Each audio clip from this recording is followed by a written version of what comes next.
بسم الله الرحمن الرحيم والحمد لله رب العالمين وصلى الله وسلم على سيدنا محمد النبي الأمي وعلى آله وأصحابه أجمعين اللهم علمنا ما ينفعنا وانفعنا بما علمتنا وزدنا علما نافعا يا كريم. أما بعد فهذا هو الدرس الأول في باب الحظر والإباحة. Nous commençons un nouveau livre dans un chapitre précis de ce livre. Le livre Al-Kitab ismuhu Al-Hadiyya Al-Ala'iyya. Nous commençons donc ce livre-là, Al-Hadiyya Al-Ala'iyya, du Cheikh Muhammad Alauddin, fils de Muhammad Amin, connu sous le nom de Ibn Abidin, dans le chapitre de Al-Hadhr wal-Ibaha, dans le chapitre des prohibitions et des permissions. Alors ce livre-là, il contient les différents chapitres du fiqh, de la purification à la prière, le jeûne, le hajj, et ainsi de suite pour les autres sujets du fiqh. Et comme dans les livres de fiqh, il y a également ce chapitre-là, Al-Hadhr wal-Ibaha, le chapitre des prohibitions et des permissions qui est cité. Ce chapitre-là de ce livre, il est résumé, mais il est bien expliqué afin que chaque personne responsable sache le jugement des choses, qu'elle puisse par la suite vivre son islam de manière stable, de manière épanouie, tout en sachant les choses qu'il peut faire, les choses qu'il ne peut pas faire. Ce livre-là, toujours selon le madhab de l'imam Abu Hanifa, rahimahullah.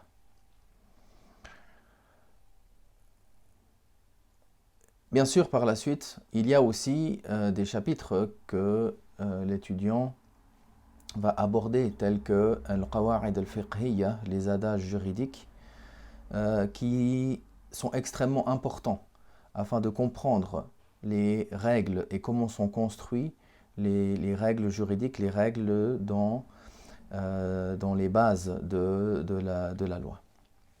Comment les juristes, comment les hanafites, ils ont dit telle chose ou telle chose. Tout ça, c'est basé sur des usul, c'est basé sur des qawa'id al-fiqhiyya, donc des adages juridiques dans le fiqh. Ça également, c'est des choses qui sont utiles d'aborder et qui seront utiles que l'on observe certains points également. فقال الشيخ رحمه الله نبذة من الحظر والإباحة. Donc le cheikh, il introduit le titre en mentionnant un résumé, quelque chose de succinct, de précis concernant les prohibitions et les permissions. والحظر, enfin, il commence par la définition de la prohibition. Al-Hadharu ma muni'a min istirmalihi shar'a. La prohibition, c'est ce dont il est interdit, ce dont l'utilisation est interdite selon la sharia, selon la loi. Wal-mubah ma khuyyira al-mukallafu bayna fi'lihi wa tarkihi bila istihqaqi thawabin aw 'iqab.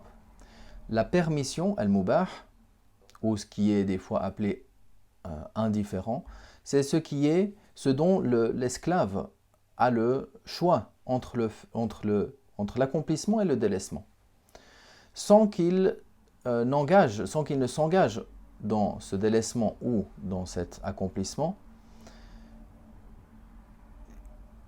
une récompense ou un châtiment.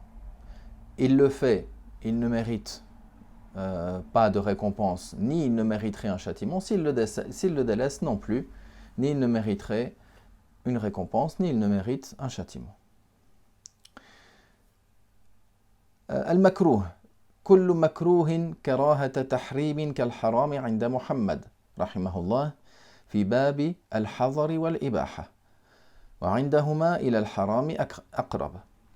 Concernant le makruh, on a vu dans le chapitre de la purification, dans d'autres livres, vu que le makruh, le sunnah, mubah, la karaha est mentionné, ce qui est blâmable. Alors ici, il définit, c'est quoi donc le makruh? Alors il dit le makruh, ce qui est détestable, karahatan tahrima, karahata tahrimin, la karaha qui est tahrim, qui comporte un péché. La prohibition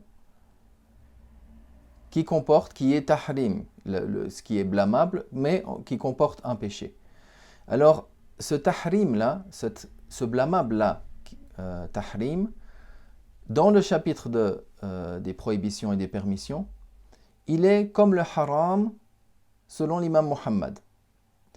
Wa indahuma, c'est-à-dire chez les deux shaykhs, l'imam Abu Hanifa et l'imam Abu Yusuf, ils sont appelés al-shaykhan. Quand on parle de al-shaykhan dans le madhab, c'est l'imam Abu Hanifa, l'imam Abu Yusuf.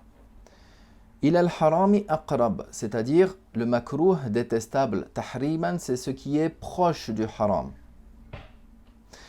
Alors, lorsque l'on dit l'imam Muhammad, il dit le karaha, c'est comme le karaha tahrim, c'est al-haram.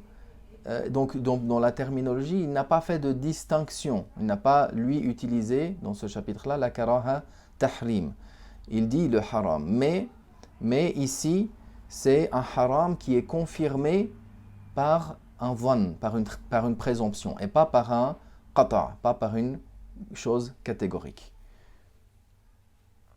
Donc quand même, il dit haram, mais il y a une distinction du point de vue de l'argument, qui fait qu'il est confirmé soit par un dhann, soit par une présomption, une forte présomption, ou par un texte catégorique, et là c'est le haram. فالمكروه تحريما نسبة إلى الحرام كنسبة الواجب إلى الفرض.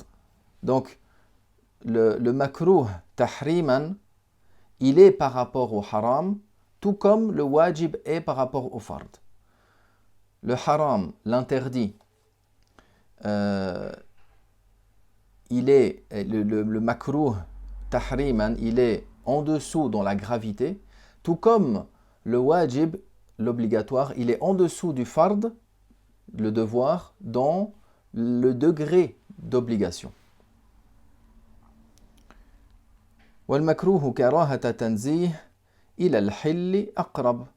Tandis que la karaha, le blâmable tanzih, sans péché, alors il est plus proche de la permission. فَلَا يُعَاقَبُ فَاعِلُهُ أَصْلًا. Et celui qui le fait n'est pas reproché. لكن يثاب تاركه أدنى ثواب. Mais s'il le délaisse, alors il aura une récompense par rapport pour l'avoir délaissé. ثم قال